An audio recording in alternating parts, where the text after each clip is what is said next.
नमस्कार. राणीज किचनमध्ये तुम्हा सर्वांचं खूप खूप स्वागत आहे. आज मी या ठिकाणी बनवणार आहे मस्त चमचमीत पुरी भाजी. हे बनवायला खूप सोपं आहे आणि सकाळ सकाळी नाश्त्याला तर खूपच छान आहे बनवायला. चला तर मग आपण रेसिपीला सुरुवात करूया. सर्वप्रथम या ठिकाणी मी बटाटे कुकरमध्ये 3 ते 4 शिट्ट्यामध्ये शिजवून घेतला होता. आता त्याची संपूर्ण साल काढून घेते आणि बाकीची तयारी मी अगोदरच करून ठेवले होते. कांदे, टोमॅटो कापणं, अद्रक, लसूण वाटणं हे सर्व तयारी माझी झाली होती. आता या ठिकाणी बटाटे सोलून झालेले आहेत, त्याला आपण कुस्करून घेऊया. बटाटे जे आहेत ते पूर्ण बारीक करायचं नाही. जर पूर्ण पेस्ट जर केलं तर काय होतं, ते एकदम राडा होतं. आपल्याला राडा नको आहे. थोडेसे मोठे-मोठे बटाट्याची फोडी आहेत म्हणून आपल्याला जास्त असं त्याला चुरून घ्यायचं नाही. थोडी फोडी-फोडी ठेवायचं. त्यानंतर आता गॅसवरती पॅन ठेवलेला आहे. त्याच्यामध्ये 3 माप तेल घातलेलं आहे, कारण बटाट्याची भाजी म्हणल्यानंतर थोडंसं तेल त्याला जास्त छान लागतं. आता यानंतर तेल गरम झाल्यानंतर त्याच्यामध्ये जिरे मोहरी घातले, थोडेसे दालचिनीचे तुकडे घातले, 2 तेजपत्ता घातले आणि कढीपत्ता घातले. तुम्हाला जर याच्यामध्ये आणखीन कुठले मसाले किंवा लवंग, मिरे वगैरे घालायचे असेल तर घालू शकता. पण मी या ठिकाणी फक्त दालचिनी, तेजपत्ता घातलेला आहे. यानंतर आता कांदा घातलेला आहे. मोठे 2 कांदे कापून घेतलेले आहेत. बटाट्याच्या भाजीला कांदा जास्त लागतो, त्याच्यामुळे मोठे 2 कांदे कापून घेतलेले आहेत. त्याला थोडंसं भाजून घ्यायचं. हलकासं कांद्याचा रंग बदलला की त्याच्यामध्ये अद्रक लसणाचं पेस्ट घालायचं. अद्रक लसणाचं पेस्टसुद्धा छान मिक्स करून घ्यायचा आणि 1 ते 2 मिनिटापर्यंत आपल्याला हे सर्व छान भाजून घ्यायचे आहेत. या ठिकाणी आता बघू शकता कांद्याचा रंग बदललेला आहे. फोडणी एकदम आपली खमंग तयार झालेली आहे. आता यानंतर याच्यामध्ये घालूया टोमॅटो. 2 मोठ्या आकाराचे टोमॅटो कापून घेतलेले आहेत. या टोमॅटोला सुद्धा याच्यामध्ये छान मिक्स करून घ्यायचं आणि 2 मिनिटापर्यंत शिजवून घ्यायचं. टोमॅटो छान शिजलेले आहेत. आता याच्यामध्ये आपण घालूया सुके मसाले. याच्यामध्ये आपल्याला चवीपुरतं मीठ घालायचं आहे. यानंतर याच्यामध्ये घालायची आहे हळद. अर्धी चम्मच हळद घातलेली आहे आणि 1.5 चम्मच लाल तिखट घातलेला आहे.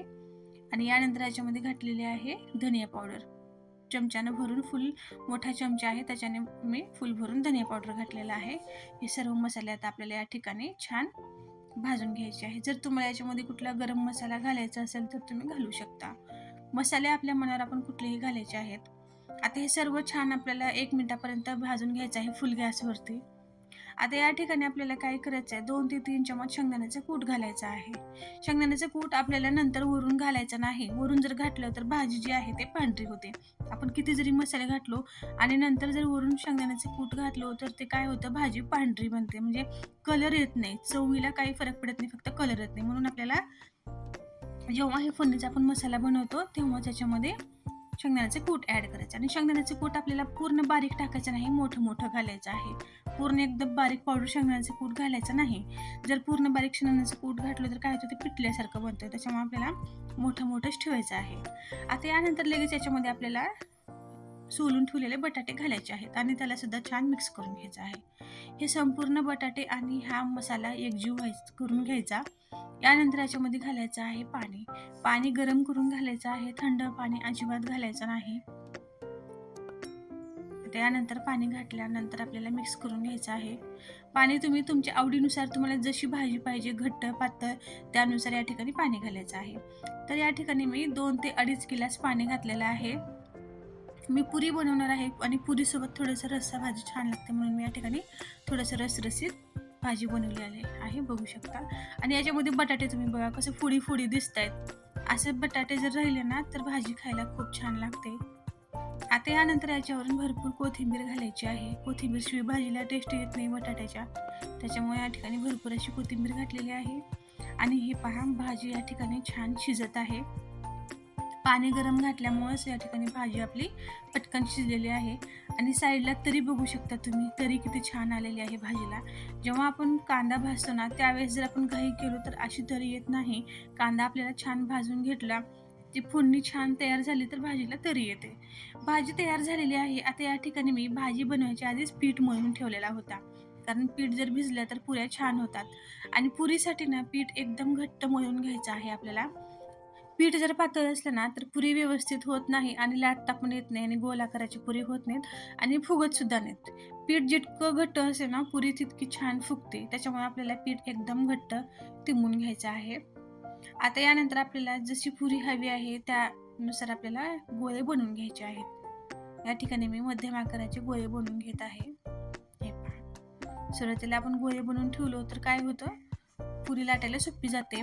आता या ठिकाणी तेल गरम करायला ठेवायचं आहे. तेल गरम होईपर्यंत आपण काय करूया, पुरी लाटून घेऊया. फुल गॅसवरती तेल गरम करायला ठेवलेलं आहे, तोपर्यंत आता पुरी लाटते. या ठिकाणी उंड्याला दोन्ही साईडनं तेल लावून घ्यायचं आहे. तेल लावल्यामुळे काय होतं, पुरी छान लाटण्यात येते. पुरी लाटताना ह्या पिठाला पीठ लावायचं नाही, म्हणजे पुरी लाटताना कोरडे पीठ लावायचं नाही. आपल्याला तेल लावूनच पुरी लाटून घ्यायची आहे. पुरी ना जास्त जाड बी लाटायचं नाही, जास्त पातळ पण लाटायचं नाही. मध्यम आकाराची पुरी या ठिकाणी लाटायची आहे. जर तुम्हाला याच्यापेक्षा मोठ्या पुऱ्या लाटायच्या असतील तर तुम्ही उंडा थोडंसं मोठं घेऊ शकता. या ठिकाणी मी मीडियम आकाराच्या पुऱ्या बनवत आहे. तर बघू शकता या ठिकाणी छान असं हे 4 पुऱ्या मी बनवून घेतलेल्या आहेत. सकाळच्या नाश्त्याला किंवा जर कधी स्वयंपाकाचा कंटाळा आला, रोज रोज काय बनवायचं सुचत नाही किंवा काहीतरी खमंग जर खावं असं वाटलं ना, तर आपण असं मस्त ही पुरी भाजी बनवून खाऊ शकतो. बनवायला पण सोपं आणि खायला तर खूपच छान लागतं. आता तेल गरम झालेलं आहे, त्याच्यामध्ये ही पुरी घालायची आहे आणि वरून असं याला तेल सोडायचं आहे, म्हणजे पुरी पटकन फुगते.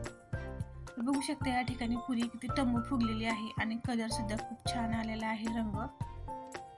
जर पीठ घट्ट तिंबले ना, या प्रकारे पुरी टम्म फुगते. पीठ जर पातळ असलं तर पुरी व्यवस्थित फुगत नाही, ती चपटी होते. त्याच्यामुळे आपल्याला पीठ घट्ट तिंबून घ्यायचं आहे. बघू शकता या ठिकाणी छान असं पुऱ्या आपल्याला बनलेल्या आहेत. याच प्रकारे आता मी सर्व पुऱ्या तळून घेणार आहे.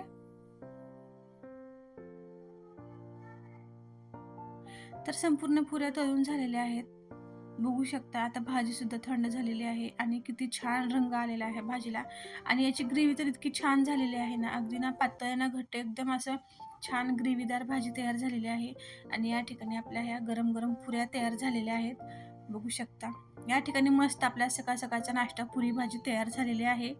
जर तुम्हाला ही माझी आजची रेसिपी आवडली असेल तर चॅनलला सबस्क्राईब करायला विसरू नका आणि तुम्ही सुद्धा अशाच प्रकारे छान पुरी भाजी एकदा नक्की बनवून बघा.